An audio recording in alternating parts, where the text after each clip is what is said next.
Mama, saudara semua yang ada di mana-mana tempat. Puji Tuhan, haleluya. Kita berjumpa kembali dengan saya dalam suasana yang penuh dengan sukacita, sekalipun kita ada di dalam situasi kondisi pergumulan kita secara khusus bagi wabah corona yang berdampak pada berbagai macam tentang kehidupan kita.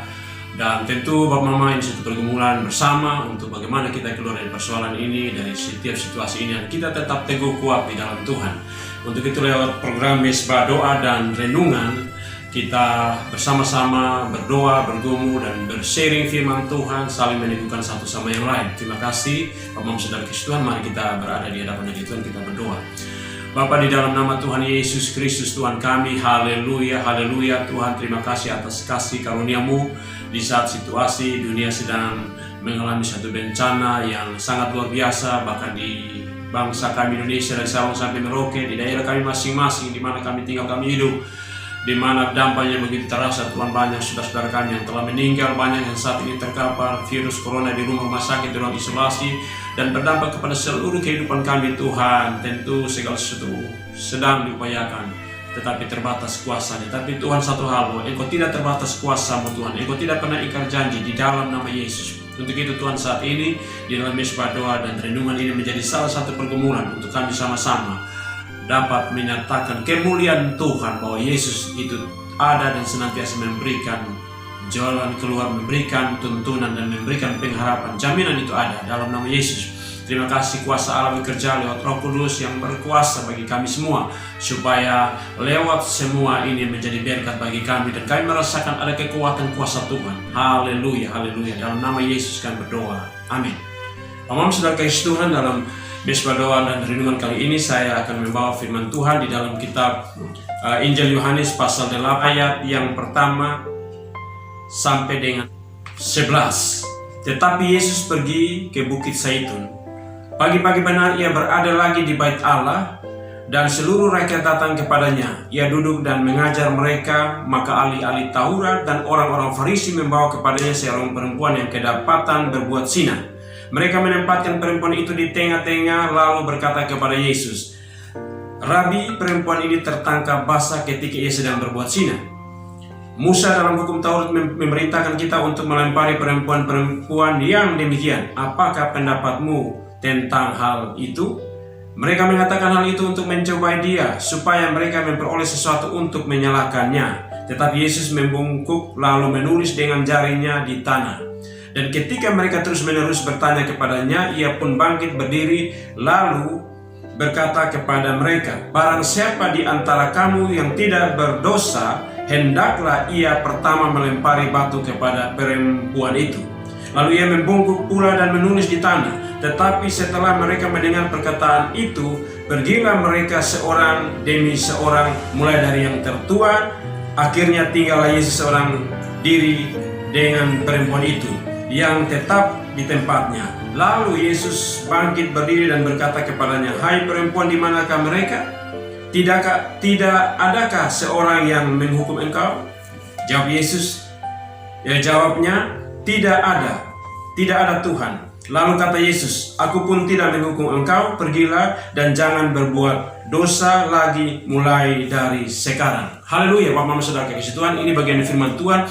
Ini kisah tentang perempuan yang berzina, dan firman Tuhan ini sudah berulang-ulang kali kita baca, kita dengar lewat khotbah-khotbah yang disampaikan oleh banyak hamba Tuhan. Dan juga Bapak Mama Saudara Kristus Tuhan, firman Tuhan ini juga beberapa waktu yang lalu menjadi satu bagian kisah yang viral, oleh karena ada pihak-pihak yang senantiasa mempelintir ataupun senantiasa membangun satu pemahaman-pemahaman yang keliru terhadap firman Tuhan ini yang saya ikuti. Ada yang mengatakan bahwa Yesus berkompromi dengan perempuan yang berzina, atau Yesus berkompromi dengan seorang atau dengan hal-hal yang bersifat pelacuran.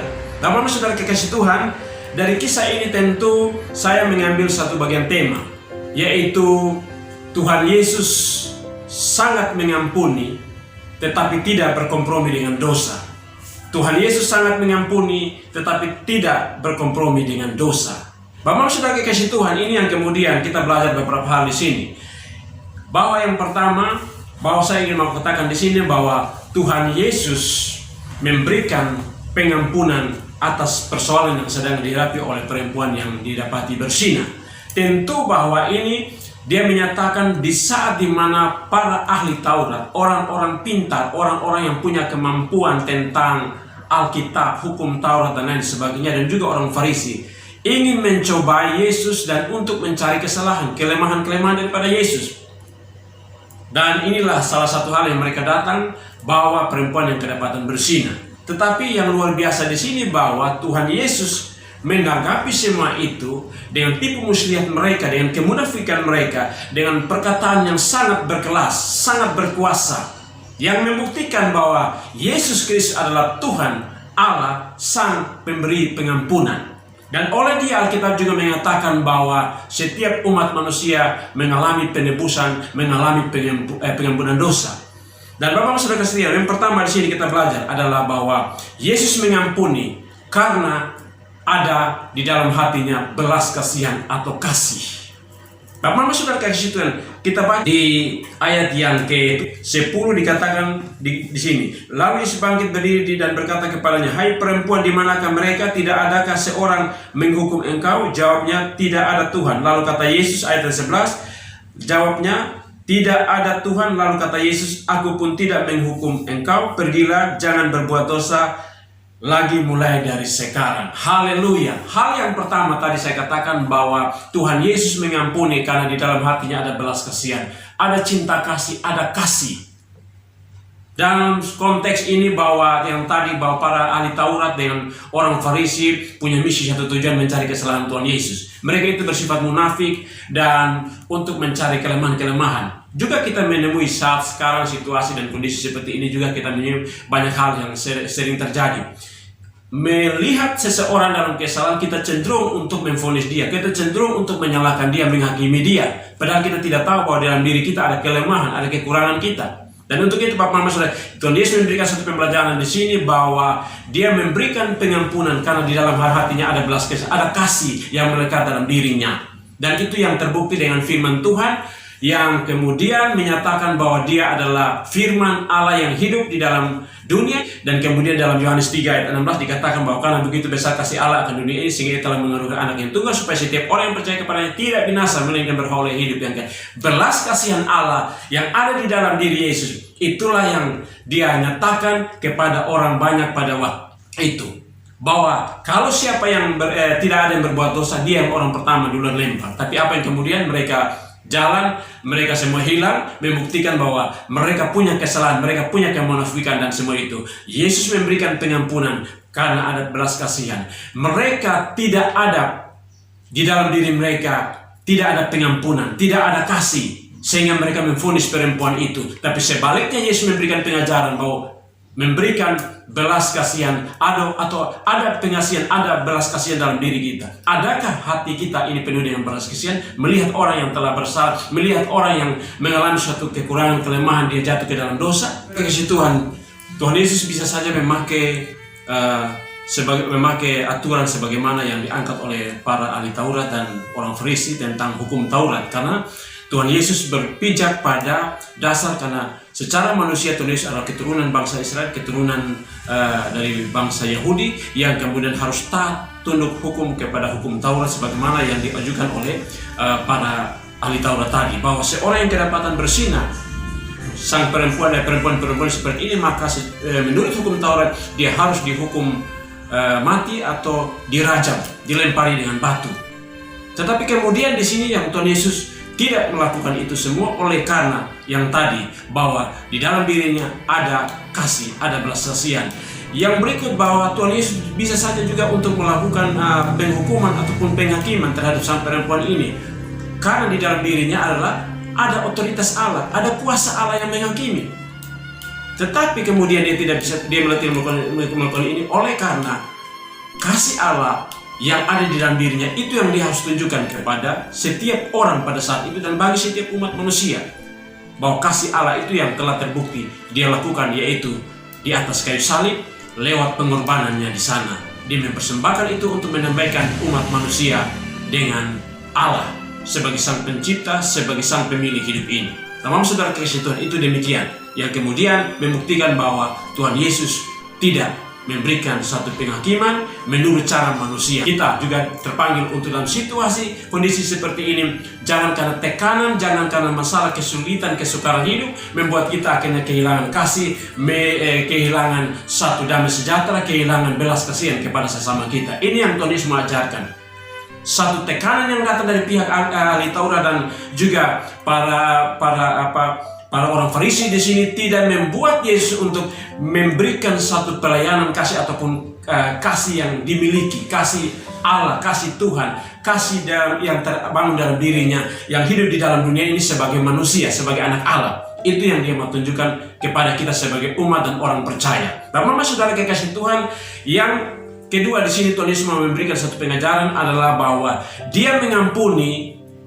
Dalam pengertian dia mengampuni bahwa memberikan kesempatan kepada sang perempuan yang bersinah ini untuk mengalami suatu perubahan, untuk berubah daripada hidupnya yang tadi mungkin sebagai seorang perempuan yang hidup dalam dosa seperti bersinah dan lain sebagainya, tapi supaya ada jalan keluar, ada pemulihan, ada satu pertobatan yang terjadi. Begitu pula Bapak Saudara kasih Tuhan dengan kondisi yang kita hadapi juga.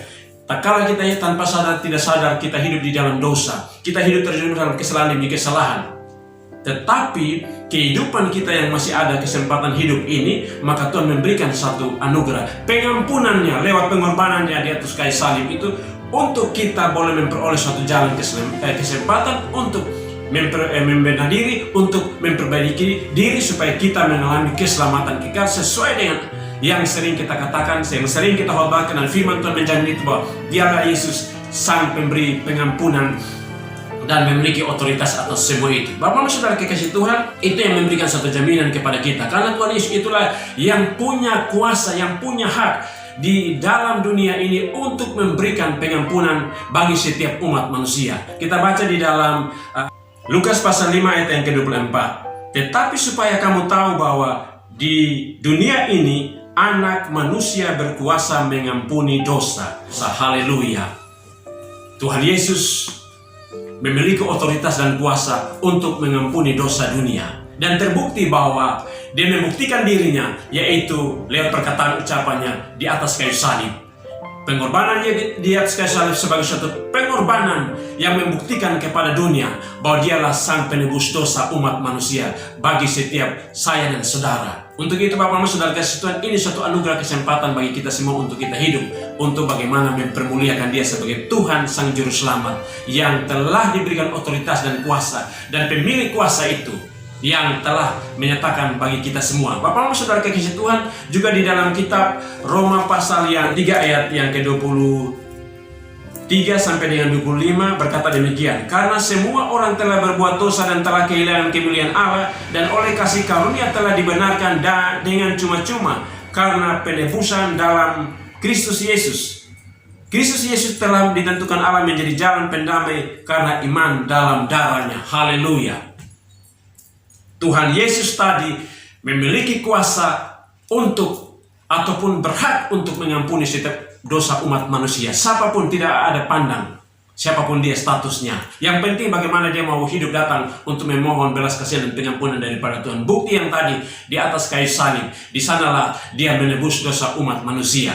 Bapak-bapak saudara kasih Tuhan, yang kemudian tadi dikatakan bahwa Dialah satu-satunya jalan pendamai yang ditetapkan oleh Allah untuk memperdamaikan umat manusia. Yang tadi dalam kitab Roma pasal 3 ayat 23 sampai dengan ayat yang ke-25. Bapak saudara kasih Tuhan, itu yang kemudian tadi yang kedua. Yang ketiga, bahwa dengan pengampunan yang Tuhan berikan bagi sang perempuan ini adalah supaya dia tidak lagi berbuat dosa. Itu bukti tadi bahwa di dalam Yohanes pasal yang ke-8 ayat yang ke-11 dikatakan, jawabnya, tidak ada Tuhan. Lalu kata Yesus, aku pun tidak menghukum engkau, pergilah dan jangan berbuat dosa lagi mulai dari sekarang.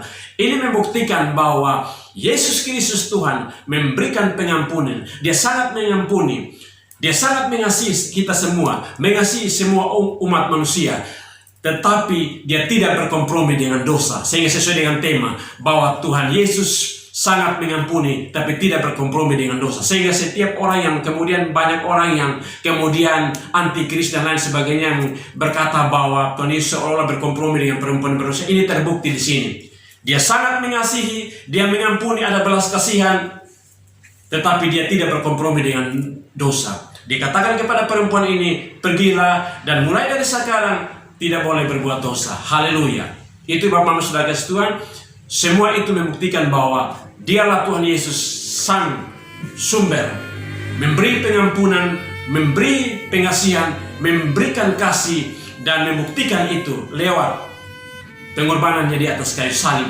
Dan kemudian memberikan itu semua supaya ada kesempatan bagi kita semua umat yang percaya hidup di dalam dosa untuk memperoleh suatu kesempatan untuk kembali kepada Tuhan. Dan kemudian dalam hal itu untuk ada komitmen kembali untuk kemudian kita tidak hidup lagi di dalam suatu kehidupan yang hidup dalam dosa. Karena ada pujian juga mengatakan bahwa hidup ini adalah kesempatan untuk melayani Tuhan, untuk hidup kita ini ada perubahan supaya kita diberkati. Nah, Saudara kasih Tuhan, ini dulu beberapa bagian firman Tuhan yang saya bisa dapat sharing. Tentu saya terbatas di dalam berbagai macam hal, tapi saya percaya bahwa Tuhan itu tidak terbatas kuasanya. Haleluya. Bapak Saudara kasih Tuhan, mari kita ada di hadapan hadirat Tuhan, kita berdoa. Bapa, di dalam nama Tuhan Yesus kami kembali ada di hadapan hadirat-Mu Tuhan. Terima kasih atas firman Tuhan yang sangat luar biasa. Belajar daripada kisah perempuan yang berzina yang divonis oleh para ahli Taurat dan orang Farisi yang menghukum dan menyatakan penghakiman yang begitu besar. Tetapi Tuhan Yesus telah menunjukkan bahwa Tuhan Yesus sangat mengasihi, Tuhan Yesus mengampuni, dan Tuhan Yesus tidak menghakimi. Tetapi Tuhan Yesus memberikan suatu pengampunan belas, karena di dalam itu ditulis ada belas kasihan, ada kasih yang harus ditunjukkan. Yang kemudian dengan pengampunan Tuhan itu memberikan kesempatan untuk adanya perubahan hidup. Dengan pengampunan itu supaya tidak ada lagi hidup di dalam dosa, supaya keselamatan kekal, kehidupan itu menjadi milik kehidupan bagi setiap orang yang percaya. Terima kasih Bapa di dalam nama Yesus, menjadi berkat bagi kami di dalam setiap kehidupan kami lewat firman Tuhan yang terus membenahi hidup kami. Biarlah Tuhan kuasa pengampunan-Mu yang sama Engkau boleh nyatakan Tuhan bagi kami semua sebagaimana apa yang Engkau telah memberikan pengampunan bagi sang perempuan yang telah didapati berzina. Bahwa terima kasih Tuhan atas pengampunan dan Engkau telah menyatakan itu. Sehingga di tengah situasi pergumulan kami atas seluruh situasi yang sedang kami hadapi, atas bencana-bencana ini Tuhan, COVID-19 yang melanda seluruh dunia, bangsa kami Indonesia dan bangsa Merauke, dengan kasih dan pengampunan dan belas kasihan Tuhan itulah kami boleh memperoleh anugerah lawatan Tuhan supaya kami dipulihkan dari setiap situasi yang sedang terjadi. Terima kasih, haleluya Tuhan. Terima kasih atas segala kasih dan pengampunan bagi kami. Terima kasih Bapa dalam nama Yesus. Saat ini kami berdoa bagi seluruh pergumulan yang sedang dihadapi oleh seluruh dunia, seluruh umat manusia, bahkan bangsa kami Indonesia dari Sabang sampai Merauke, bahkan di daerah-daerah kami, tentang bencana COVID-19 wabah corona ini yang begitu Tuhan menggelisahkan sana sini oleh karena banyak saudara kami yang telah meninggal. Teguhkan setiap hati mereka yang telah bersedih kehilangan orang tua, sanak saudara, famili. Tuhan tolong biarlah ada pengharapan di dalam diri setiap umat manusia yang telah mengalami kehilangan itu. Keteguhan hati Tuhan. Terima kasih Bapa dalam nama Yesus, kami juga percaya dalam nama Yesus bagi setiap yang saat ini terkapar virus corona di rumah-rumah sakit, di rumah-rumah isolasi, di rumah-rumah pribadi, dimanapun, biarlah kuasa nama Yesus berkuasa dan memulihkan, menyembuhkan di sana. Darah Yesus berkuasa, ada kuasa urapan di sana dan mengalami kesembuhan, dan virus ini boleh terangkat, tercabut dari tubuh manusia. Terima kasih, dan setiap pribadi kami sebagai umat yang percaya, bahkan juga sakit penyakit yang lain disembuhkan dalam nama Yesus. Tuhan, kami percaya dalam kuasa-Mu Tuhan, dalam kuasa nama-Mu, dalam darah-Mu itu Tuhan ada kuasa yang sangat dahsyat dan memulihkan. Terima kasih, kami juga berdoa bagi seluruh penanganan oleh pemerintah kami dari pusat sampai dengan daerah, di mana lewat Tuhan penyebaran vaksin dan penggunaannya Tuhan campur tangan, semua menjadi maksimal, semua menjadi bermanfaat oleh kuasa darah Yesus. Bahkan lewat penanganan para medis, Tuhan memberkati seluruh obat-obatan, seluruh penanganan yang apapun bentuknya, diberkati oleh kuasa dari Yesus dan memulihkan, menyembuhkan. Dan terima kasih, kami minta lawatan Tuhan segala proses-proses ataupun penanganan lewat penegasan lewat PPKM, SOP, penegasan tentang protokol kesehatan, biarlah itu menjadi berkat, menjadi sesuatu hal yang kemudian membuat setiap umat orang percaya, setiap anak-anak Tuhan, setiap masyarakat bumi bangsa kami Indonesia ini boleh kembali dan dan mentaati itu semua, dan kemudian boleh menikmati berkat-berkat Tuhan. Terima kasih Tuhan, berkati seluruh pergumulan-pergumulan yang ada. Kami tetap berdoa bagi pemberitaan kesaksian pelayan-pelayan lewat mesbah doa, lewat renungan firman Tuhan, lewat mimbar-mimbar pelayanan, lewat setiap pujian-pujian penyembahan, lewat setiap lagu-lagu yang dinaikkan untuk memuliakan Tuhan. Kiranya itu menjadi satu kesaksian yang menjadi berkat untuk meneguhkan setiap hati, hidup umat dan setiap kami yang percaya. Kemudian kami mengalami pemulihan, peneguhan dan keyakinan bahwa Tuhanlah satu-satunya juru selamat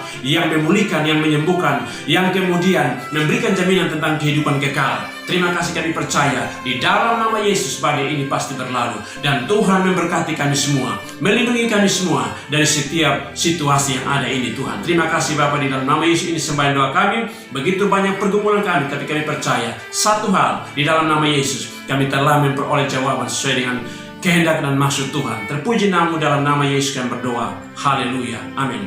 Puji Tuhan Bapak, Saudara kekasih Tuhan. Sampai di sini pertemuan kita dalam mesbah doa dan renungan, kiranya bermanfaat dan menjadi berkat bagi kita semua. Dan Tuhan Yesus senantiasa menjaga, melindungi dan memberkati kita semua. Haleluya. Puji Tuhan. Shalom.